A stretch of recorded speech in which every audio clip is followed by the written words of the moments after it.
Good afternoon. Thank you for joining us today. My name is Trisha Pione, and I am the project director for New England's Hidden Histories at the Congregational Library and Archives. Welcome to today's virtual program, The Fourfold Line of Mathers +1, Hannah Mather Crocker in Words, Deeds, and the Archival Record with Aaliyah Henley. To begin, I want to acknowledge that the Congregational Library and Archives resides in what is now known as Boston, which is in the place of the Blue Hills, the homeland of the Massachusetts people, whose relationships and connections to the land continue to this day and into the future. For those joining us for the first time, the Congregational Library and Archives is an independent research library. Established in 1853, the CLA's mission is to foster a deeper understanding of the spiritual, intellectual, cultural, and civic dimensions of the congregational story and its ongoing relevance in the 21st century. We do this through free access to our research library of 225,000 books, pamphlets, periodicals, and manuscripts, and our digital archive with more than 100,000 images, many drawn from our New England's Hidden Histories project. Throughout the year, we offer educational programs and research fellowships for students, scholars, churches, and anyone interested in Congregationalism's influence on the American story. Please check our website, congregationallibrary.org, to learn more about what we do and for news of upcoming events. Today is our third annual Cotton Mather Lecture. Held each February, somewhere near the anniversary of Cotton Mather's birth and death. Today is actually his birthday, so we will wish Cotton Mather a happy birthday posthumously. And so we hold this annual Cotton Mather Lecture at the CLA as a way to continue exploring the legacy of Cotton Mather, as well as the stories of other members of his family, like his granddaughter, Hannah Mather Crocker, who we're going to hear about today. The CLA holds a large collection of print and manuscript materials related to the Mather family. And several years ago, the CLA created a research guide and bibliography for Cotton Mather, which you can explore on our website through the link in the chat. And through our New England's Hidden Histories project, the CLA has also digitized a significant collection of Mather family materials through partnerships with institutions that also hold Mather materials, such as the American Antiquarian Society and the Massachusetts Historical Society. And you can explore New England's Hidden Histories, our signature digital project, on our website through the link in the chat. So now it is my great pleasure to introduce today's speaker for the annual Cotton Mather Lecture, Dr. Aaliyah Henley. Dr. Aaliyah Henley is a librarian and historian who serves as head of Access and Borrow and associate librarian at Miami University in Ohio. She has presented on historical and library topics for numerous organizations and currently serves as chair of the American Library Association's Library History Roundtable.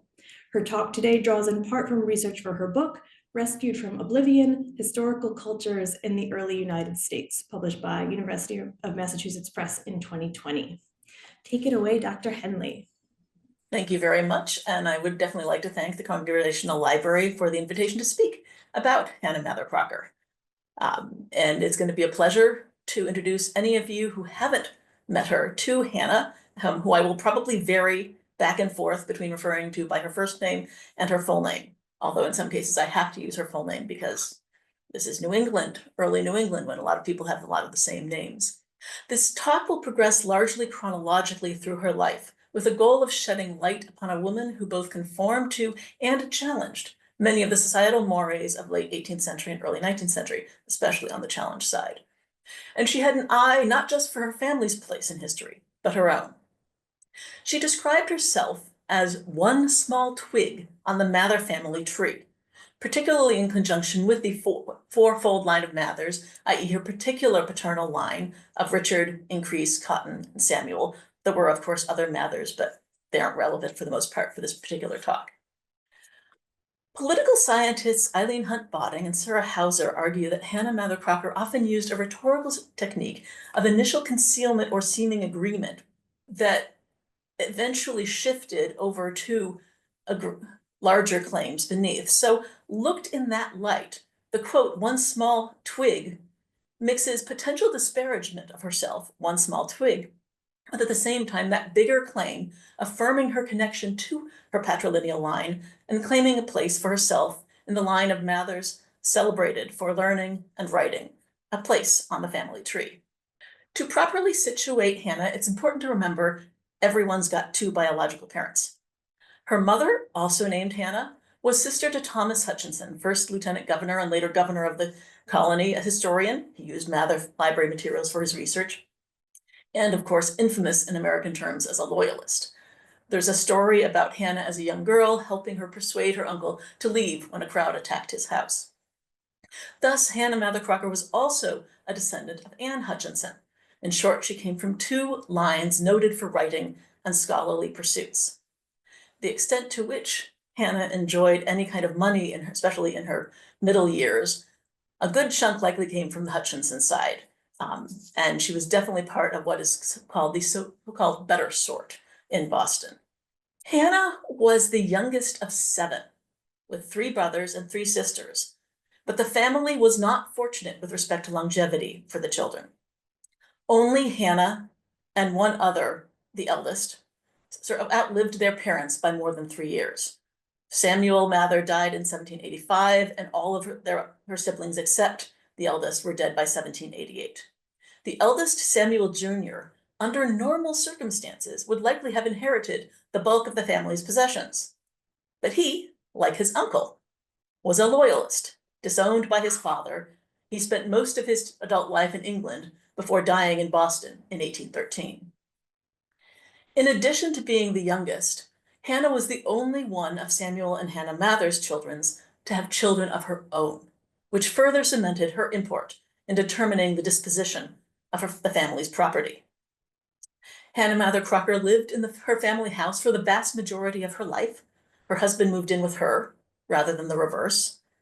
And following her father's death in 1785, and equally important, her beloved sister and co-heiress Elizabeth's death in 1788, Hannah essentially controlled the remaining family property, which included family heirlooms, an extensive collection of printed books and pamphlets, the remains of the Mather Library, along with a likewise extensive manuscript collections, including sermons and diaries.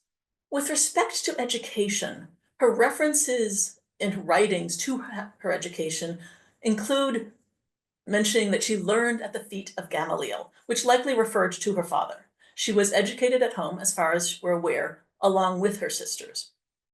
And her writings do give some insight into the kind of education that she received there, because she mentions, and particularly when writing on religious subjects, having read scripture, or people who read scripture in the original language, which suggests that she studied Latin, Greek, and possibly Hebrew, among the other subjects. And she was most definitely in active support of education for girls. Here are 2 of a series of at least 4 mottos in possession of the New England Historical Genealogical Society, which holds Hannah's last manuscript and assorted items.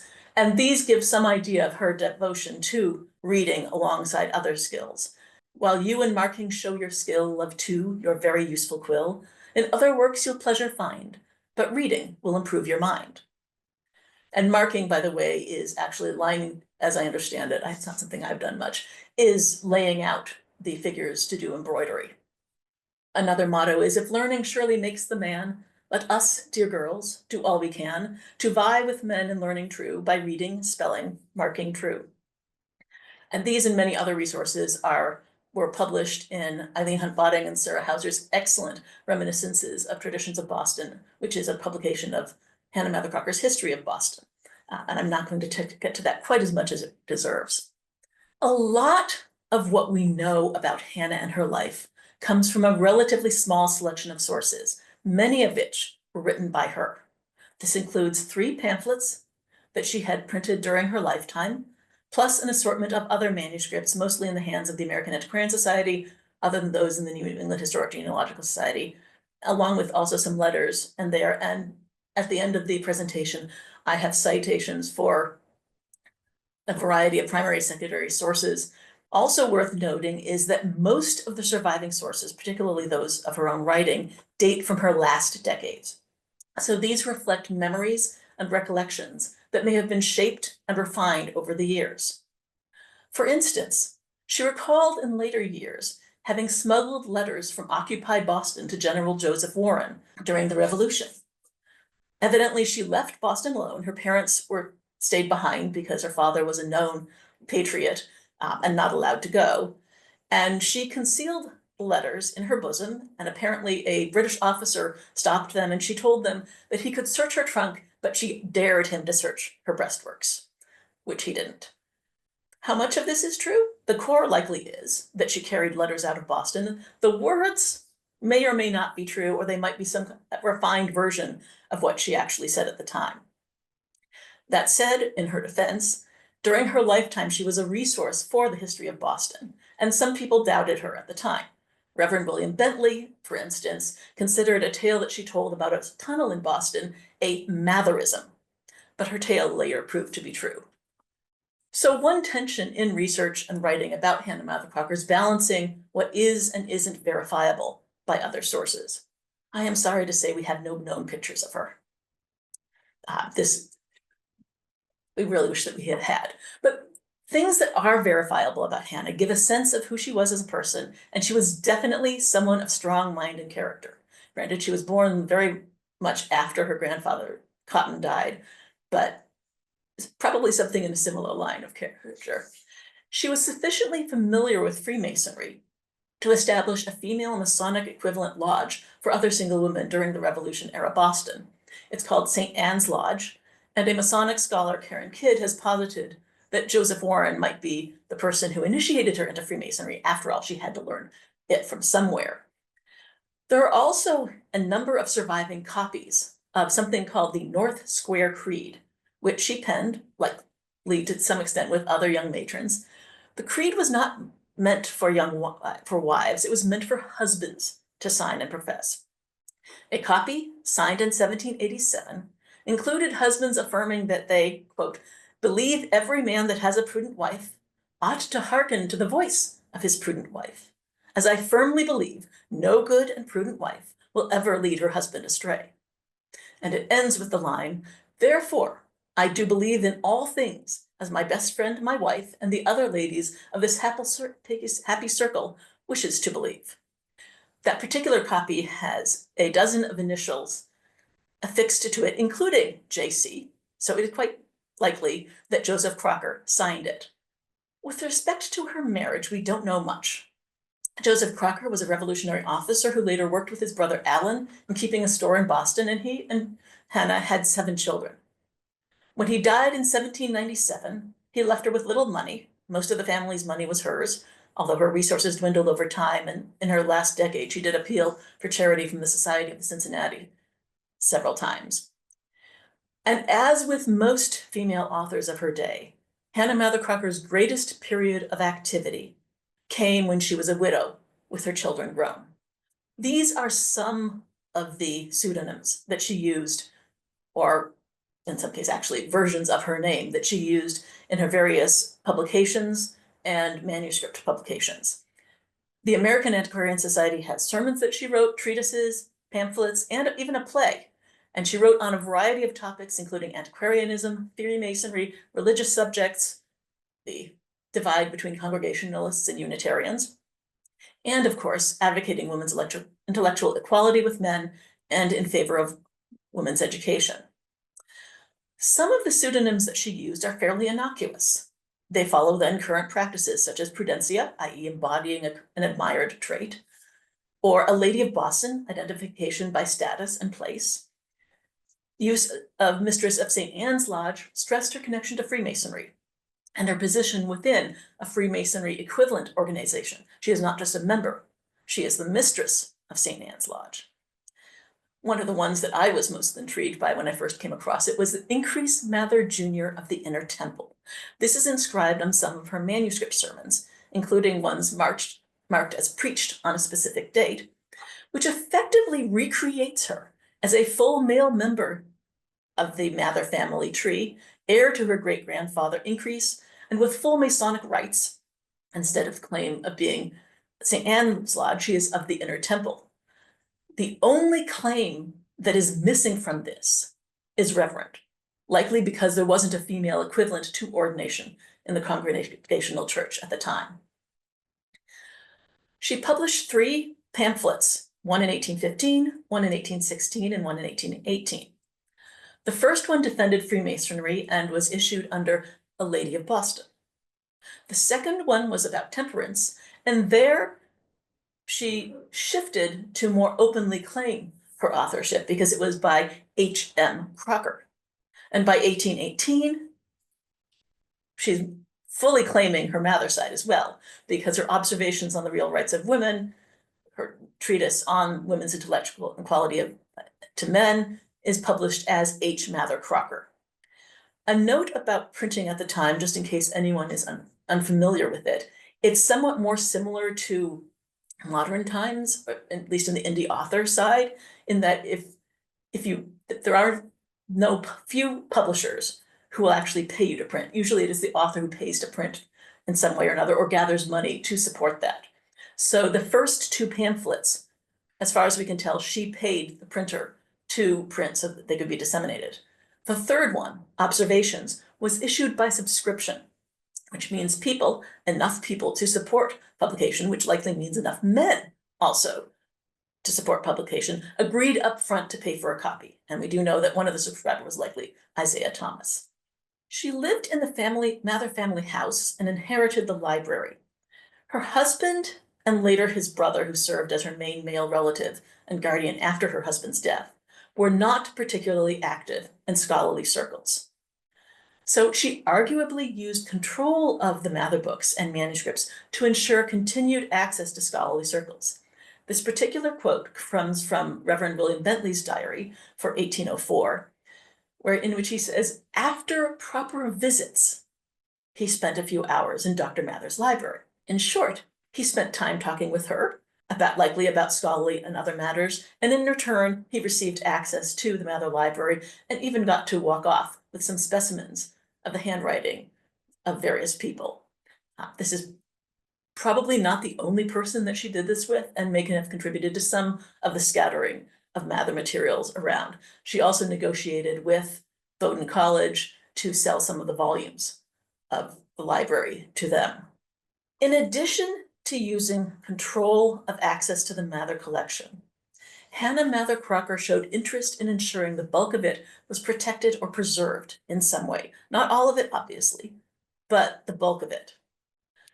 None of her children showed interest in scholarly or historical pursuits, as far as we can tell. She wrote an essay on antiquarianism, actually 3 variations of it survive all of the American Antiquarian Society, using several instances where women played pivotal roles in ensuring materials survived for use by later generations. One of them was the pattern of a tunic surviving in biblical times, because a biblical Hannah had preserved it. In her more contemporary times, she gave the example of some woman keeping documents that later help in setting the borders of a country. And considering that the border between Maine and Canada was unsettled at the time, she may have had something like that in mind. And at some point between 1796 and 1798, she gave to the Massachusetts Historical Society a single item, a portrait of Increase Mather. It may not seem much, but it was a potential start of communication, a way of reaching out to the Historical Society to alert them, just in case they weren't already aware, that she had materials and resources that they might consider of interest. In terms of donations to archival historical societies, it's important to bear in mind that several conditions are required, particularly in the early United States, and I speak as somebody who has studied historical societies up to 1850. The potential donor has to be aware that the archive or historical society exists. The potential donor has to be aware that they have something that might be of interest or value to that archive or historical society. And they have to be willing to reach out or respond if contacted. The Massachusetts Historical Society did appoint a member to write to her expressing their thanks, but there's no evidence that he ever actually did so. In his defense, he apparently was ill at the time. About 2 decades later, Isaiah Thomas founded the American Antiquarian Society. While it was based in Worcester, the membership met in Boston often for the first years. The American Antiquarian Society, of course, has the bulk of extant Mather materials and Matheriana. How this came about reveals much about Hannah, her awareness of the potential historical or antiquarian value for what she had to donate.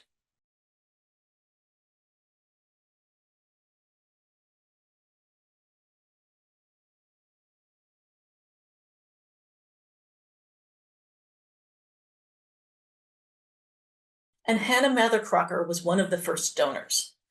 I haven't actually seen the page in a while, so I admit my memory may be slipping, but I think this top right one, the gift of the life of Ambrosius Merlin, actually appeared on the first page, if not, it appeared very close by. She was one of the first donors, and the American Antiquarian Society almost immediately asked Reverend Thaddeus Mason Harris, who was serving in the Dorchester parish, where Richard Mather once preached, to write a thank you letter. He did, and she responded, obviously, as the lower right image shows. She gave a number of heirloom items, the family arms of Mather, and a whetstone and a tobacco box. So first she gives a printed item, then she gives some material items, and over the succeeding months, she gave 5 separate gifts between February and June of 1814. Each gift included an increasing number of items in it. All told, it's the arms, the increased Mather whetstone, 11 volumes of sermons, numerous Mather letters and sermons. As I was going through and transcribing the donation records, I kept on saying, okay, she doubled it or tripled it, or at least that's what it looked like. She was effectively courting Isaiah Thomas and the American Antiquarian Society, which is something actually recognized even at the time. She recounted later having met with James McKean of the Massachusetts Historical Society around this time, and he told her not to forget your first love, i.e. the Massachusetts Historical Society. But the implication of this is that she's an unfaithful maiden going off for another suitor, which is not the wisest approach when you're dealing with someone who knows her worth. As a result, Isaiah Thomas was able to negotiate a combined purchase and donation from her of the remaining Mather library, i.e. the printed materials, volumes. He's sometimes described as having purchased the whole, but in fact he bought half, she gave the rest. She also donated extensive manuscript materials, which he described as above 900. These are books, papers, these are diaries of increased Mather and Cotton Mather, not all of them, but most of them. Some of them did end up at the Massachusetts Historical Society. How much money Hannah Mather Crocker actually received is in doubt, but given the timing, it likely helped pay for printing, as her first pamphlet came out the following year, the one on Freemasonry. Hannah Mather Crocker valued patrilineal heritage and sought to ensure that most of it was preserved through the donation and sale. When she was in her later years, she did survive for well over a decade afterwards, but it was obvious by that point that her family was not going, her children were not necessarily going to be the best keepers of these. The American Antiquarian Society has most of her extant manuscript writings, apart from the historical work at the New England Historical Genealogical Society, which is a notion from James Savage. We don't actually know when or how the American Antiquarian Society got most of Hannah's writings. We know when they got most of the other Mather writings, but her writings we don't know. Odds are they were packed up along with the over 900 manuscript sermons. Which means we don't know whether she actively gave them or the inclusion was an accident. And I have moved enough times in my life to know that sometimes you open up a box of kitchen utensils and wonder how a book got in there. But in the case of her manuscripts, we actually do know that 2 of them she chose to give to the American Antiquarian Society. And that is because there is an entry in the donation book that specifies, separately listed, the donations of Jephthah's Bow Explained and the United Trinity. Jephthah's Bow Explained is a very short manuscript, which basically expounds on a particular biblical anecdote. And the United Trinity manuscript, I will readily concede I am not a religious scholar, but the parts of it that I did read made me feel that she was trying to both have her cake and eat it too, because she was trying to reconcile Unitarianism and Trinitarianism, which of course were splitting apart in the Congregational church at the time, but it also did sort of hint at her underlying Trinitarian preferences. But I cannot stress how unusual this particular item is for the time. To put this in the proper context, this is practically unique among all donations to historical societies up to 1850. In all the documentation, and as part of my research on early historical societies, I reviewed just about every donation record, accession record that I could get my hands on. No one, male or female, did anything close to this. The closest equivalent is historical societies would sometimes ask members who had read papers at meetings or delivered addresses at their annual meetings to donate copies. The difference from this, they're men. They're usually members. Hannah Mather Crocker was definitely not a member. She was never invited to be a member by any documentation that we can find. And usually these are historical related works that the society has already to some degree vetted when they ask for a copy for their collections. These, as far as we can tell, were completely unsolicited donations. The sole other example of an unsolicited manuscript donation of somebody giving their own writings to a historical society or equivalent at the time is Isaiah Thomas. He did give a manuscript gift 1 year after this one, roughly within the year, and it was the manuscript second edition of his History of Printing in America. And so not quite the same as Hannah Mather Crocker giving her manuscript pamphlets on religion. Hence, it is clear that she valued her opinions in writing and deliberately ensured the manuscripts of not just her father, grandfather, and great-grandfather were preserved for the use of future generations, but her own as well. And I and other scholars have benefited from her investment in preserving family treasures and writings, theirs and her own. And if anyone has questions, I would be happy to discuss more about Hannah. Wonderful. Thank you very much. That was great. I've got a ton of questions for you, and we're starting to get some questions in the chat as well. So some of these materials at AAS that you were talking about, we have digitized as part of our New England Hidden Histories program. And I wonder what you think Hannah Mather Crocker would think of that. So did she, she is donating her writings, but also her family materials to AAS. You've talked about preservation as a motive, but I wonder what she might think about accessibility too, about them becoming more accessible and being freely available online. How she might feel about that, the access to her. That's an interesting question. I have trouble wrapping my mind about her ability to wrap her mind around the internet. That said, I think she might have analogized the internet as another kind of cupboard to hold the documents, and then they get pulled out at some point. And given how many, for instance, the Antiquarian Researches, there's 3 versions of it extant, there's at least 2 versions of the North Square Creed extant, having them in additional places, that's the whole reason for printing, is the more copies you have, the more likely that someone somewhere else will be able to find them, and the more likely that they'll survive. Yeah, that's great. And we've got, so we've digitized some of her work, but also some of her family work, and we've got copies of her books here at the library as well. These recent editions of them. Another kind of thing that came up that I was wondering about is how unusual was it for a woman to control a library, like a private library in that way? Are there other examples where a woman ended up being, I know you talked about this in your writing, but for our audience today, how was it exactly that she came to be the person that got to make those decisions? In her case, it's certainly very extreme, the amount of materials that she had in hand. But one of the things that often gets papered over is the extent to which women were often vital in preserving things in the first place. Consider how many letters we have written from men to their wives without having the other half of the correspondence. That's because so often the women at home preserved the letters. The men off wherever they were did not necessarily do so. So there's that element too. It's also a question of what kinds of heirs that they have. For instance, the Adams family papers are very closely held, and they're now at the Massachusetts Historical Society.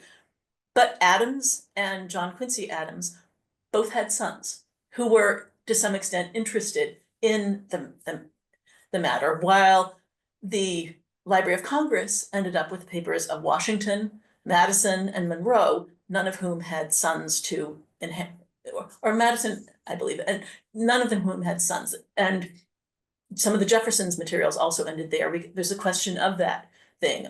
Sadly, on the other side, though, there's an anecdote from Deborah Norris Logan in Philadelphia of seeing the daughters of John Dickinson burning some of his letters after his death. So there's also there's that element to some extent of who's the heir, who's going to control it, if anybody wants to control. And if there's a son, the son is more likely to have the house, the son is more likely to have the materials. But sometimes there aren't sons, or sometimes it's a daughter-in-law who preserves things instead. So we've got quite a few questions in the chat for you. Jessica Della Russo asks, she says, you mentioned the family home. Was that on Hanover Street or still on North Square? Not the site of the Paul Revere House, which was the Old North Parsonage until about 1680. And then she also wants to know if Hannah Mather Crocker is in the Mather crypt or with her husband and his family. My knowledge of Boston is not going to impress you in those terms. I believe it was on the North Square, but that's about as far as I know. And she actually sold the Mather family crypt to make money in her later years. So I'm not sure I think she's more likely out in Dorchester or something than there. I believe there is reference actually in the introduction to the Hunt and Butting and Hauser's volume that you held up earlier, to where she actually is buried. Patricia Vandal asks why Hannah Mather Crocker was so interested in writing about that division between the Congregationalists and the Unitarians.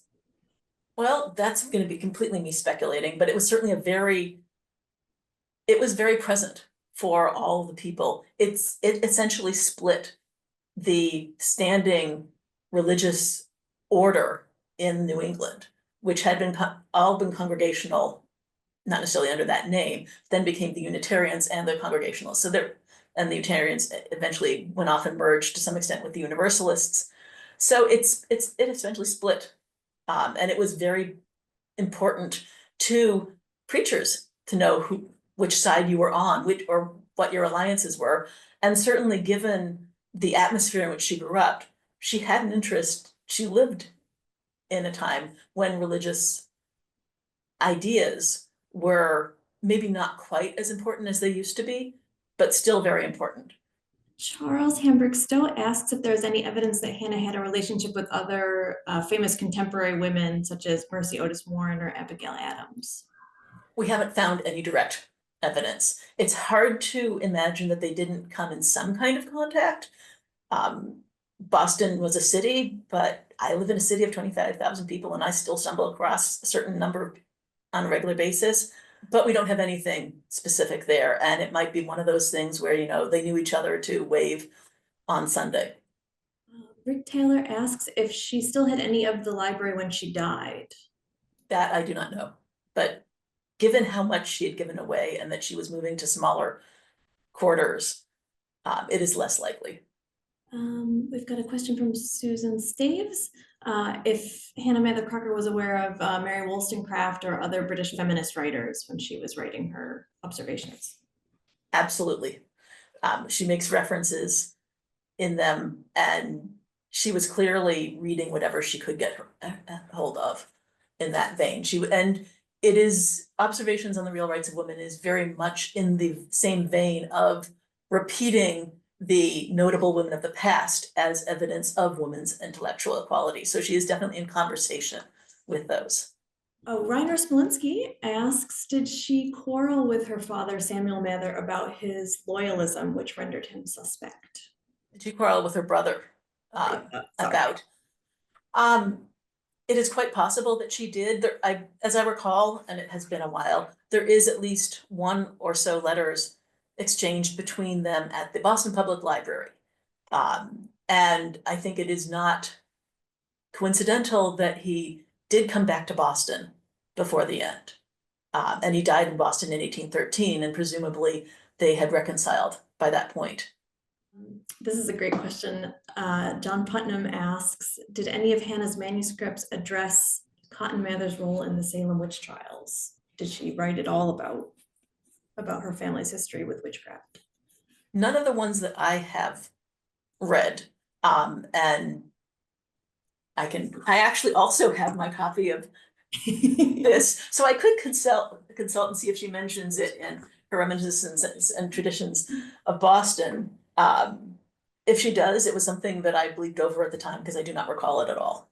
But this also is a great time for me to remind people that in our Cotton Mather series, we've had talks on Cotton Mather's role in the Salem witch trial, some of the myths and misconceptions about his role in the witch trials, and you can watch those videos on YouTube, as well as other talks on Cotton Mather. Oh, there is witchcraft is in the index of this, so we can look that up and see if she did have any commentary. I wonder what she would have had to say about her family's role and thoughts. I wondered also how common women's participation in Freemasonry was. Were there other women's lodges like in the UK at that time, or was this? There were definitely some, at least individual instances of women participating. Karen Kidd-Nahai is the Masonic scholar. So it was unusual, but it was not unheard of, is what I would wager.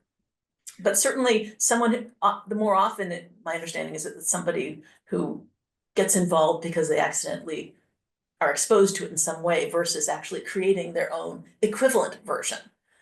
It is possible that there were other creations of different kinds of secret societies among women. I would be surprised if there weren't ones of that kind, but they may not have had any vestiges of Freemasonry about them or not, because Freemasonry was also not always approved of in different circles at the time too. A couple people have asked if you could, maybe this is in the bibliography, but of the reference for Hannah's writings on Unitarianism. That was the United Trinity, which is the manuscript. I don't remember if it's actually in Connie Post's, among the ones that she edited. It's about a 30 or so page manuscript where she tries to reconcile Unitarianism and Trinitarianism. And my memory mostly is of the part lines where she basically says, you can't have Unitarianism without Trinitarianism, and you can't have Trinitarianism without Unitarianism, which is, like I said, having your cake and eating it too. And was that published or no? It's at the AAS. I don't know if it was remember if it was included in Connie Post's version of observations, which has a number of other things, including some of the American antiquarian researches that you have digitized. But Hannah herself didn't seek to publish that one. I didn't see anything there indicating. She published a number of poems over the years in newspapers and things like that, but that would have qualified more as a pamphlet, and we only know of the 3 pamphlets. I'm really fascinated when she takes on that, like, sort of increased Mather Jr., you know, and just taking on that pseudonym and then also writing on religious topics. And I'm fascinated by. The increased Mather Jr. appears on at least one of her fast sermons, which also says it was given. So where and under what circumstance, that's a different matter. A question from Jenny Factor, who asks, I'm interested in her sense of self. You seem to have described this notion of her as a person who donates text, and where it went. She's donating these objects. She's thinking that Reminiscences of Boston implies a motion in which she also sees herself as a self-appointed curator of Boston history. Where does this confidence come from? Is there a precedent for this role she's invented for herself as curator, archivist, or also antiquarian on these in these sort of different spheres and scales? She refers in her antiquarian researches to the role of women as preserving, not necessarily as then using it afterwards, but certainly serving as that sort of preservation, that intervening step of having saved something and that then it can be used at a later time. And her Reminiscences is in some ways a celebration of the Boston that she knew that wasn't existing quite in the way that it was before, because it is basically follows her to some extent as you might walk around or navigate some of the things, and it's very place-based, which which is a certain kind of historical appreciation too, or preservation appreciation, which was becoming more important at the time. So where exactly her sense came from this, part of it may have come from living in her childhood home for so many years, surrounded by so many things that spoke not just to her birth family, but to her father's birth family, his father's birth family, his father's birth family. Less of it because each generation, for the most part, scattered materials, but almost all of Cotton Mather's library and manuscript holdings went to his son. They didn't necessarily go legally. There's an older article by Julius Tuttle about that, but basically almost all of Cotton Mather's library holdings went to his son, and that was what she grew up around. She also grew up around her uncle, who was working and using the Mather library, the Mather resources that his brother-in-law had when writing his history of the Massachusetts Bay Colony. So she grew up in that kind of an atmosphere, which certainly contributed to that awareness. And exactly how that translated, I don't know, because of course we don't necessarily know to what extent she did write when she was raising her children. But when she was in her later years, that was one of the things that sufficiently lasted, that her last work was essentially a memoir of the history that she knew, whereas more often people write memoirs of themselves. Interesting. Quite a few genealogy questions coming in. Did she write about the role of her family in early Massachusetts? So is that playing a role in her reconstruction of memories of Boston, the role of her family specifically? And another question was, did she use her relation as being a descendant of Anne Hutchinson to position herself as a female writer, or did she write anything about her thoughts on Anne Hutchinson? And also, what happened to her children? Any more famous people in her line? Of them was I believe, a noted theater critic in Boston. There was a reference to that, but other than that, no. There were very, very few references to or interest among her children, which also contributes to. I mean, if you're preserving these things and you know your children are not so likely to preserve them, then hopefully she may have looked and said, I need to do something first. Quite apart from maybe she needed to move out of the house finally and move on, since she did eventually sell the crypt. And Reminiscences is also very story and anecdote based. It is, in some ways, it is akin to the kinds of folk histories where you're just going around. It's to some extent, and it's sort of like you're following her as she's just saying, oh, right, this house here, so-and-so used to live here. Or all the jokes, with all due respect, if any of you are from certain parts of New England, there's usually the joke about you go there and the local tells you, well, you go by where the old barn used to be, but it's not there anymore. And they're navigating based on what they're remembering. And so this is also somewhat that same thing of navigating based on what she's remembering and sharing. I'm not sure that answers all the questions. Well, there's plenty more to come. So a question about, do you know, actually two people asked this question about if she wrote it all about slavery or abolitionism in her time period, if she expressed any opinions on slavery or the people enslaved by her family in previous generations.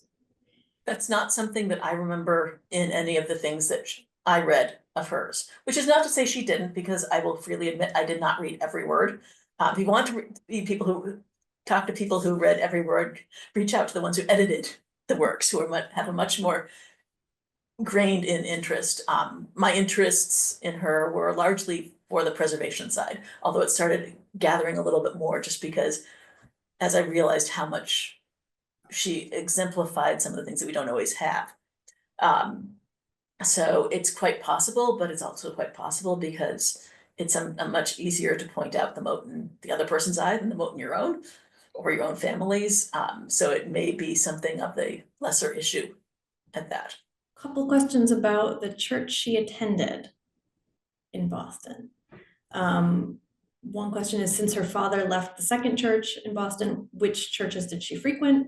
And then Rick Taylor points out that her father's church in 1785 merged back into the church of her grandfather and great-grandfather. Was she active there until her death? Again, that's one of those things. Maybe the Congregational Library has the records of those churches that might speak to that or not. But it's not something that she wrote about quite in that way in the things that I have read. So I'm sorry, I'm gonna have to say, feel free to research it and tell me down the road. Okay, we will. We do have records for those churches, and we can look through and see if there's evidence of her in there. Let's see. Question from Ava Chamberlain. She says, thank you for this interesting presentation. I'm wondering if there is any evidence that Hannah Mather Crocker ever explored publishing any of her other extant unpublished manuscripts, or would this also be something that would have been more difficult for a female heir? We do believe that she meant to publish reminiscences on her own. What the New England Historical Genealogical Society has and what was published in the edited version is actually two versions of the reminiscences together along with other assorted materials. And there's fair reason to think that she might have meant to publish it, but either because she lacked time or she lacked monetary resources, because that's also the decade in which she did request assistance from the Society of the Cincinnati and was granted on a couple of occasions. Unless she could find people who were willing to subscribe to it, she would have had to front the money on her own. And she was increasingly selling property. So she did not she might have had money in her earlier years, but by her later years, she didn't have quite as much. Oh, a question about a Boston tunnel. I think that a question, but that'll be a question for reminiscence to look up. Well, that was something that she mentioned, that William Bentley considered a Matherism, but that actually proved to be true. And it is referenced in reminiscences too.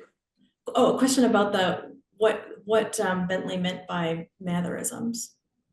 As far as I remember, it's just sort of a, something potentially spurious or somebody pretending to know things that they don't necessarily know.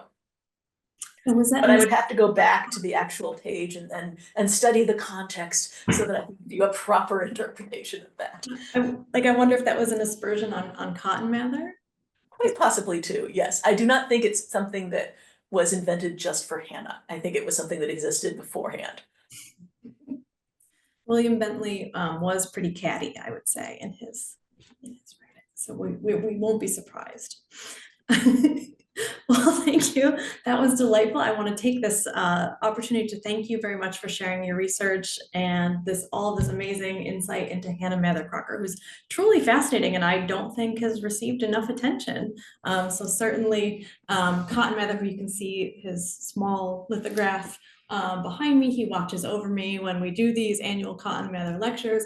I like to think that today on his birthday, he is looking down on all of us approvingly for this information about his descendants and for continuing to explore his legacy through our programs at the Congregational Library. So thank you very much to everyone for joining us today. Happy birthday, Cotton Mather. Please join us again for more programming from the Congregational Library, and we look forward to seeing you all at next year's Cotton Mather lecture. Thank you.